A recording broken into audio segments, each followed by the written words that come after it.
오늘 주신 하나님의 말씀 로마서 3장 20절에서 31절까지의 말씀, 22절 말씀부터 같이 읽겠습니다. 시작. 곧 예수 그리스도를 믿음으로 말미암아 모든 믿는 자에게 미치는 하나님의 은이 차별이 없느니라.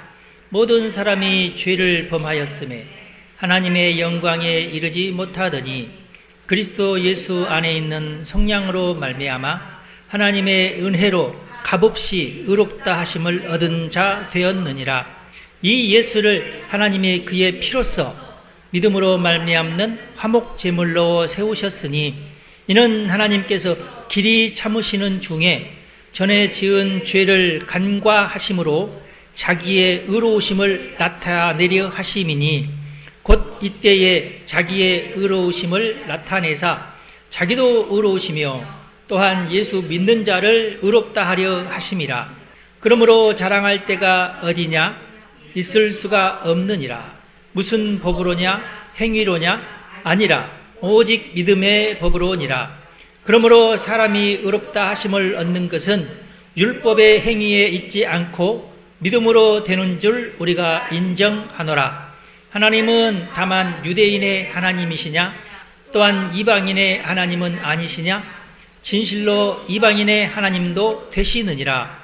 할례자도 믿음으로 말미암아 또한 무할례자도 믿음으로 말미암아 의롭다 하실 하나님은 한 분이시니라. 그런즉 우리가 믿음으로 말미암아 율법을 파기하느냐? 그럴 수 없느니라. 도리어 율법을 굳게 세우느니라. 아멘. 여러분 축복합니다. 오늘은 특별히 25절 말씀부터 보겠는데요. 밑에 부분에 보면은 간과하심으로 라는 단어가 있어요. 하나님께서 길이 참으시는 중에 전에 지은 죄를 간과하심으로 자기의 의로움을 나타내려 하심이니 그랬어요. 하나님이 하나님의 의를 나타내시는 방법 가운데 굉장히 중요한 말씀이 여기 보이죠. 하나님이 예수님을 화목 제물로 삼으셨다. 그런데 이렇게 하신 이유가 뭐냐? 하나님께서 길이 참으시는 중에 얼마나 길게 참으셨을까요? 1년? 몇 년을 참으셨을까요? 1년은 아닌 것 같고 자기 나이 세는 거예요? 1대 2대 3대 4대 언제부터 참으셨냐면은 하와가 선악과를 따먹은 순간부터 예수님께서 십자가 달려 돌아가시기까지 오래 참으셨어요. 그 기간 동안을 예수님의 피 때까지 참으셨다 그 말이에요. 길이 참으시는 중에 그러면 그동안 지은 죄는 어떻게 하느냐? 간과하셨다. 오늘 이 간과부터 오늘 배울 거예요. 간과하심. 간과하심에 대한 헬라어 원문부터 분석을 하겠습니다. 간과하심에 해당하는 단어가 보니까 헬라어로 파레시스입니다. 파레시스. 못 읽어도 됩니다. 파레시스. 그 파레시스의 어원이 파리에미예요. 파리에미. 이게 무슨 뜻이냐? 내버려 두다, 용납하다, 또는 지나치다 라는 뜻인데 그것을 이제 파레시스로 옮기면 어떻게 되느냐? 조사를 해봤더니 신약 성경 전체에 이 단어가 딱 한 번 등장합니다. 오늘 말씀에서 로마서 3장 25절에만 있는 단어예요. 그러니까 이것은 매우 의도적인 선택이다. 일부러 이 단어를 사용했다. 바울이 그렇게 우리가 해석할 수가 있겠죠. 이 간과하심과 이제 유사한 단어, 비슷한 단어는 용서라는 단어예요. 아페시스, 파리시스, 아페시스. 이게 비슷해요, 서로. 근데 용서라는 단어를 쓰지 않고 간과하셨다.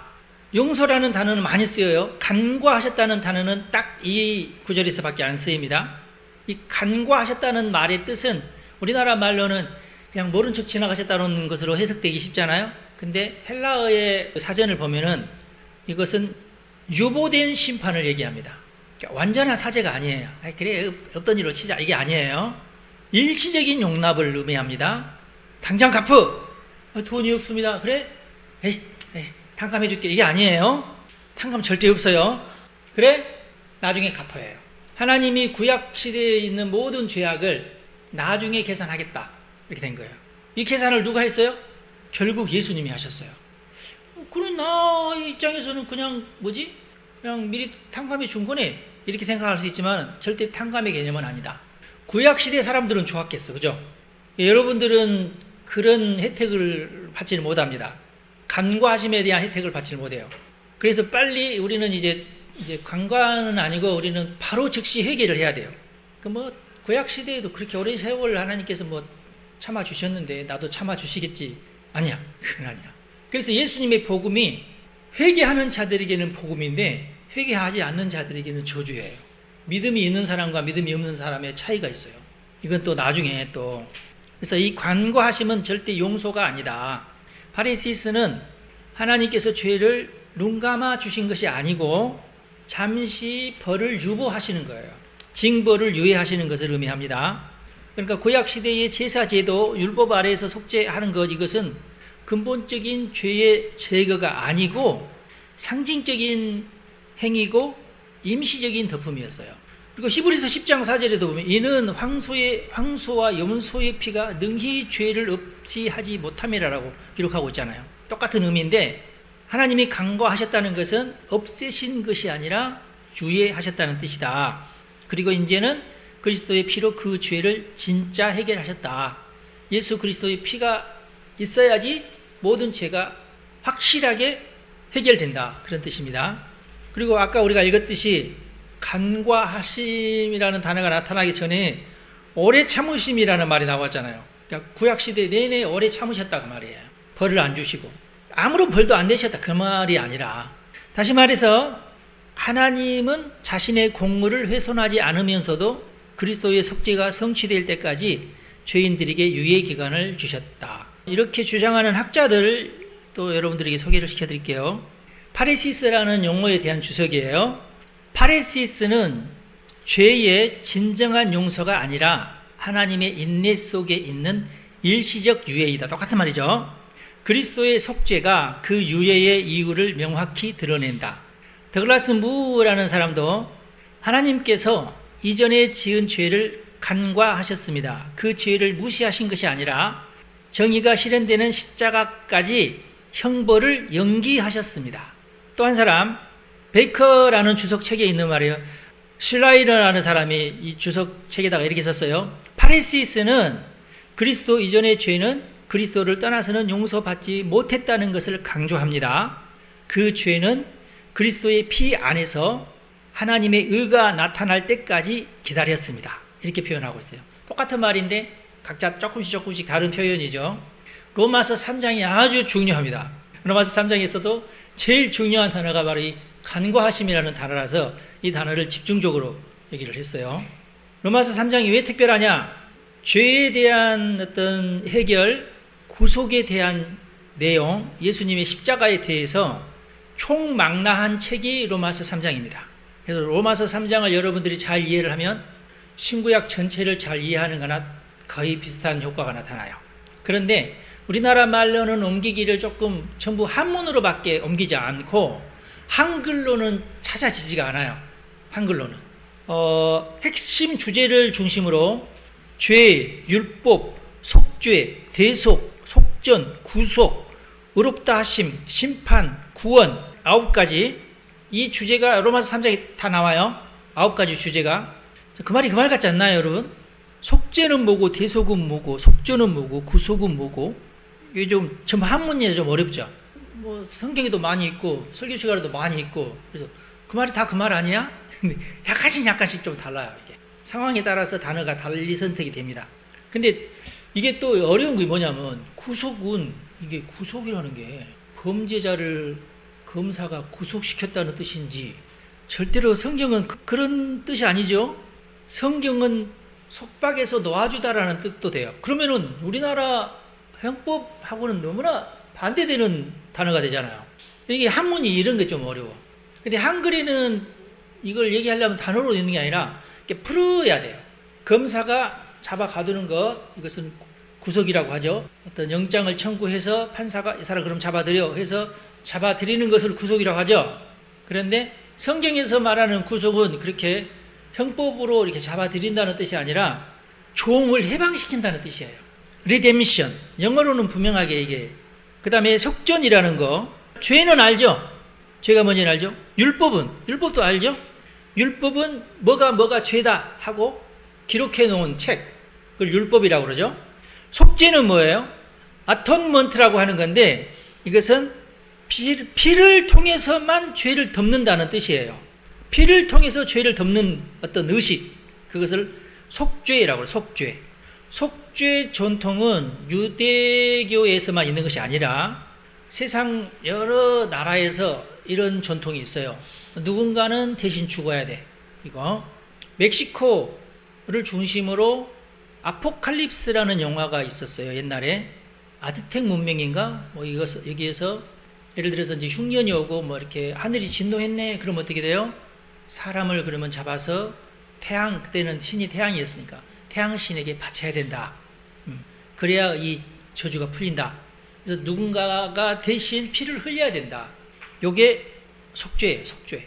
그러니까 이게 중국에도 그런 사상이 좀 있고 세계 각곳에 이런 사상들이 있어요. 근데 이제 유대인들은 그것을 염소나 양으로죠. 유대교에서는 제일 양순하게 돼 있는 건데 제일 험악한 데는 사람을 죽여서 제물로 바치는 그런 행동. 그것은 진짜 악하죠. 그것은. 근데 그런 것이 다 그게 이제 속죄입니다. 속죄. 그 다음에 대속은 특별히 성경에서 양의 희생이 죄인을 대신했다는 뜻이 있어요. 아까 얘기하는 속죄는 피로써 죄를 덮는다는 의미가 있고 대속이라는 말에는 영어로는 다 다르죠. 양의 희생이 죄인을 대신한다는 의미가 있어요. 속전은 뭐냐면 속전은 생명을 되찾기 위해서 값을 치른다는 의미가 있어요. 그 다음에 구속, 여기에는 또 종을 해방시키는 행동을 또 표시하기도 해요. 문맥에 따라서 그렇게 이제 그 해석이 달라진다 그 말이죠. 의롭다 하심은 재판에서 그러면 너는 이제 죄가 없어 이렇게 판단하는 거죠. 심판은 저지먼트라고 하죠. 이것은 어떤 죄를 범했으니까 거기에 합당한 벌을 내리는 것. 그래야 공평해진다. 죄가 있는데 벌을 안 받으면 공평해지지 않는 거잖아요. 죄가 있으니까 벌을 받아야 된다. 그걸 심판이라고 그러는 거고, 구원이라고 하는 것은 뭐냐? 이 성경에서의 구원은 죄 때문에 우리와 하나님과의 관계가 이제 끊어졌는데 구원은 그 관계가 다시금 회복되었다.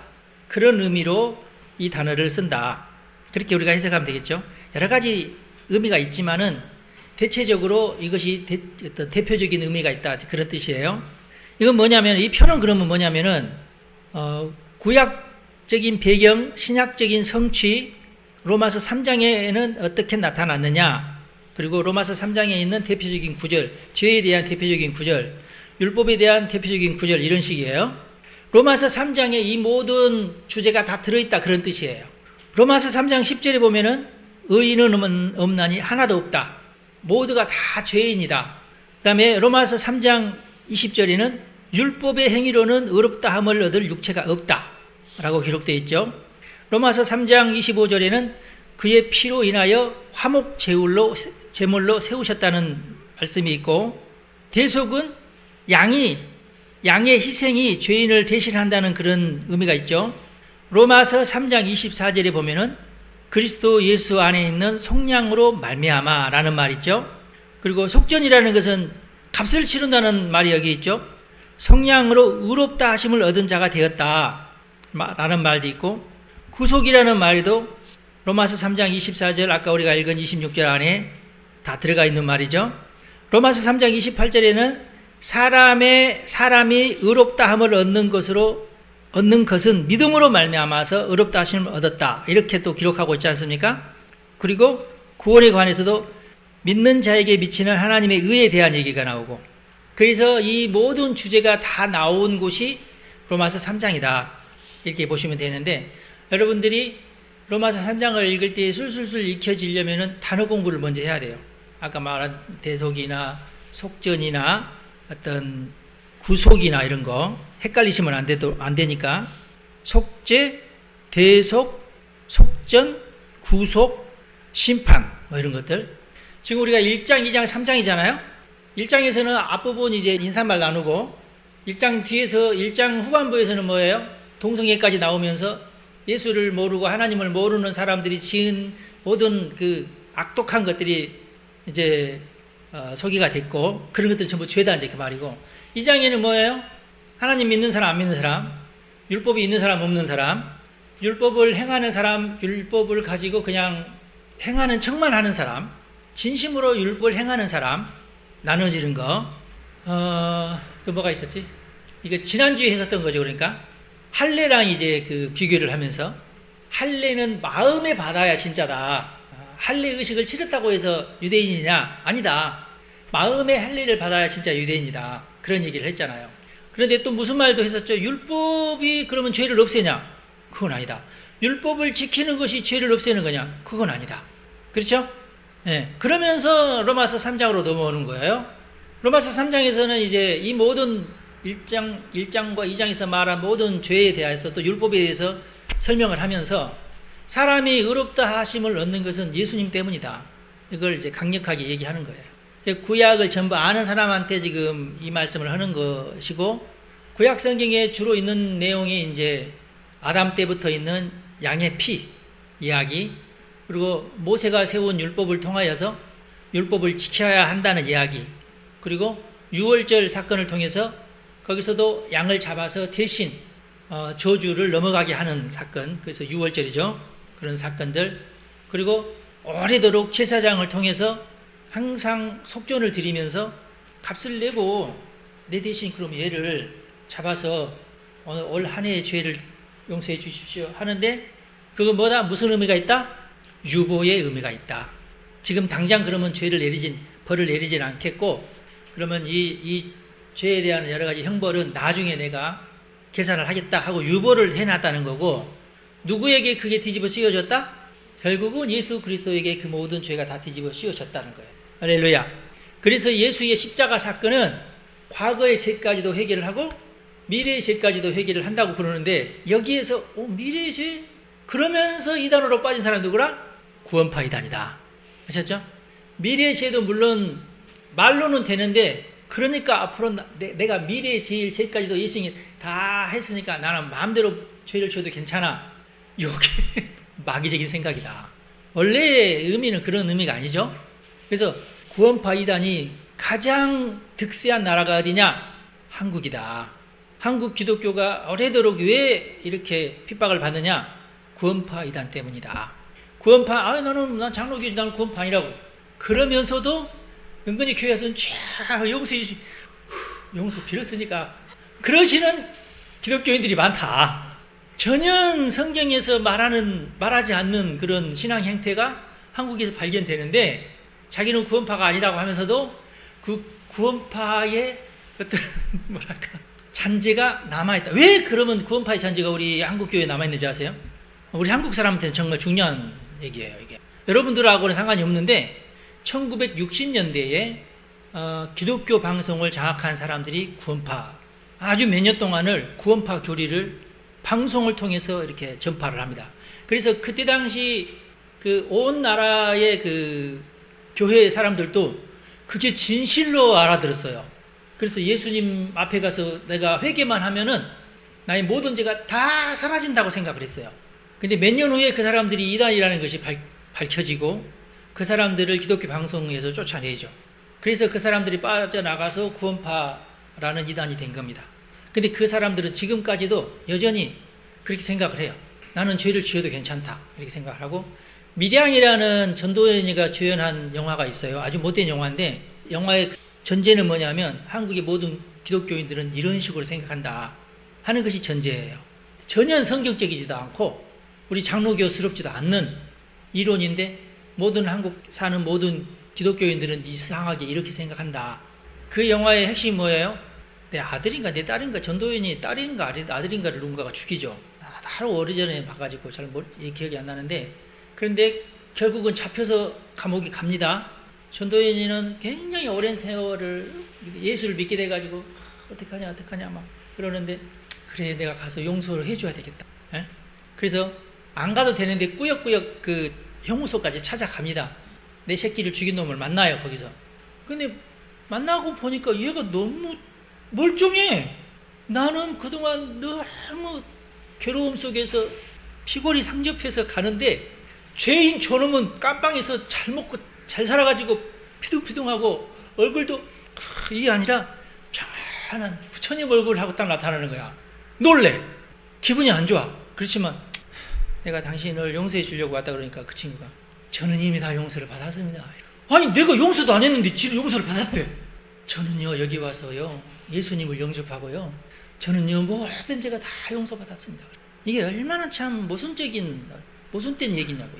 전도연이가 거기서 자기 애가 죽는 것도 너무너무 가슴 아픈데 내 애를 죽인 저놈 입에서 그런 말이 내가 용서를 해줬는데 이제 당신의 용서는 필요 없고 나는 이미 예수님이 용서를 해줬다는 말을 들을 때 얼마나 가슴이 막 무너지냐고. 이게 전혀 기독교적이지도 않고 성경적이지도 않는데 이단스러운 이론을 가지고 그 못된 영화를 만들. 주여, 행여라도 여러분 내가 무슨 죄를 저질러도 교회 가서 하나님한테 용서를 빌면 다 용서받는다는 그런 생각은 하지 마셔야 돼요. 진짜 죄를 짓지 말아야 돼요. 진짜 거짓말하지 말아야 돼요. 근데 놀랍게도 정확하게 이것을 잘 얘기하시는 목사님도 별로 없고요. 성경에는 이게 다 나와 있는데도 불구하고 우리가 엉뚱하게 예수를 믿는 것이 너무 많다. 참 이 잔재가 참 아직까지도 잘 이렇게 쉽게 내려가지 않는 것이 참 안타까워요. 성경에는 또 여러 가지가 있어요. 4배를 갚는다는 그 원칙이 성경에 있습니다. 구약 성경에도 있고 이게 이제 우리에게 흔히 알려지기로는 삭개오의 용서에서 그 말이 나오죠. 예수님께서 삭개오야 이리 와라 내가 너를 용서했다 그럴 때 삭개오 와가지고 뭐라고 이제 맹세합니까? 앞으로 나는 누군가의 그 세금을 받을 때 잘못 내가 조금 욕심이 사나워서 안 받아야 될 세금을 받으면 내가 4배로 갚겠습니다. 그런 말이 나오죠. 그러면은 예수 믿고 다 이제 용서받았으니까 내가 조금 몇 원 더 받았지만은 하나님 용서해 주십시오. 그러면 끝나냐? 아니라는 거예요. 그렇죠? 예수님께서 또 뭐라고 말씀하셨어요? 성전에 가서 기도할 때에 기도만 하는 것이 아니라 예물을 드릴 때에 예물을 가지고 와서 바치면서 하나님 나의 모든 죄를 용서해 주십시오 라고 기도를 하고 있는데 갑자기 어떤 친구한테 내가 잘못한 걸 생각났어. 그럼 어떻게 하라고요? 헌금 다시 가져가는 게 아니라 헌금은 놔두고 기도를 거기서 멈추고 바로 가서 그 친구한테 미안하다 잘못했다. 그리고 그 친구가 무슨 어떤 내가 배상을 해줘야 될 게 있어. 그러면은 그 친구에게 배상을 하고 몇 배? 4배. 아셨죠? 4배. 하나님 나는 10,000원 밖에는 40,000원. 아셨죠? 우리 한국 사람들은요 장로님이 돼가지고 나 그때 10,000원 밖에 내가 안 꿨는데 그러면은 자기가 만약에 그것을 안 갚을 마음이 딱 있었으면 그 죄 지는 거 아니야. 그러면은 10만 원 마치 내가 장로님한테 잘못했으면 40만 원 가져가서 용서를 빌어라 그 말이에요. 아시겠죠? 많은 우리 교회에서도 이걸 너무 쉽게 생각을 해서 내가 같은 교인인데 뭐 용서를 빌고 잘못했다 하면 되는 거 아니야? 이렇게 되는 한국 교인들이 꽤 많아요. 아니다. 4배로 배상을 해주고 그리고 와서 하나님한테 와서도 예물을 드리면서 하나님 용서해 주십시오. 하나님한테 4배로 안 드려도 돼. 10,000원 드려도 되고 뭐 1,000원 드려도 되는데 그러나 하나님 앞에 와서도 용서는 빌어야 된다. 그리고 피해 당사자에게도 가서 용서를 빌어야 된다. 아셨죠? 그게 진짜 회개다. 이렇게 생각하고 있어야 죄를 안 범한다니까. 하나님이 너 그러면 피해자한테 가서 너 용서 빌었어? 피해자한테 가서 너 그 피해에 대한 어떤 배상 해줬어? 아유 돈 없어서 못 해주는데. 그러면 하나님도 유보야. 그렇잖아요. 이게 맞습니다, 여러분. 다 성경에 있는 말이잖아요. 제가 지금 막 지은의 말이 아니잖아요, 지금. 어이 그러면 내가 왜 예수를 믿습니까? 진짜 용서 받으려면 진짜 내 속에서 내 저주가 사라지려면이에요. 방법이 있잖아요. 예수의 피로 방법이 이미 있잖아요. 정말 우리가 이것을 철저히 믿으면은요, 정말 내가 죄를 안 짓게 됩니다. 할렐루야. 무서우니까 하나님의 벌이 무섭잖아요. 그리고 이 벌이 내가 살아있는 동안 내가 지은 죄를 내가 해결하지 못하면 어떻게 돼요? 자녀에게 또 이게 그래서 기독교가 굉장히 중요하고요. 하나님께서 예수님을 통해서 이렇게 굉장히 중요한 법을 세워놓으셨어요. 굉장히 중요합니다. 그래서 이 예수님의 그 보혈을 정확하게 그 의미를 깨닫고 잘 내가 죄짓지 않도록 열심히 살면은 그 사람은 부강해집니다. 그리고 그런 사람이 많은 나라는 부강한 나라가 돼요. 할렐루야. 그 실예가 미국과 한국인데 지금 한국은 흔들리고 있죠. 그래서 우리가 정신 바짝 차리고 열심히 진짜 믿음을 가져야 돼요. 진짜 믿음. 우리나라가 사는 길은 과거에 약간 좀 구원파적인 그런 믿음에서 벗어나서 진짜 믿음에 우리가 들어가야 돼요. 그래야 한국 교회에 미래가 있습니다. 그래서 밀양 같은 그 이상한 이단스러운 용어가 나오지 않게끔 해야 돼요. 그 길밖에 없어요. 진짜 믿음. 정말 성경에서 우리에게 요구하시는 그런 믿음밖에는 없다. 기도하고 마치겠습니다. 하나님, 오늘은 로마서 3장 개요를 우리가 공부하게 되었는데 우리가 하나님의 말씀을 더 가까이 하며 그 구절 한 구절 한 구절이 가지고 있는 의미를 잘 되새길 줄 아는 성도가 되기를 원합니다. 우리에게 성경 말씀을 잘 이해하는 지혜를 허락하여 주시고 우리가 하나하나 꼼꼼히 잘 읽어나가면서 그 말씀이 우리 영혼에, 우리의 마음에, 우리의 삶에 그대로 녹아지고 드러나게 하여 주옵소서. 그래서 확실하게 모든 죄에서 떠나고 그 저주에서 완전히 떠나는 우리 성도들이 다 되게 하여 주시고 평생을 사는 동안 하나님께서 마음껏 복을 주는 그런 성도들이 다 되게 하여 주옵소서. 우리 주 예수님의 이름으로 기도합니다. 아멘.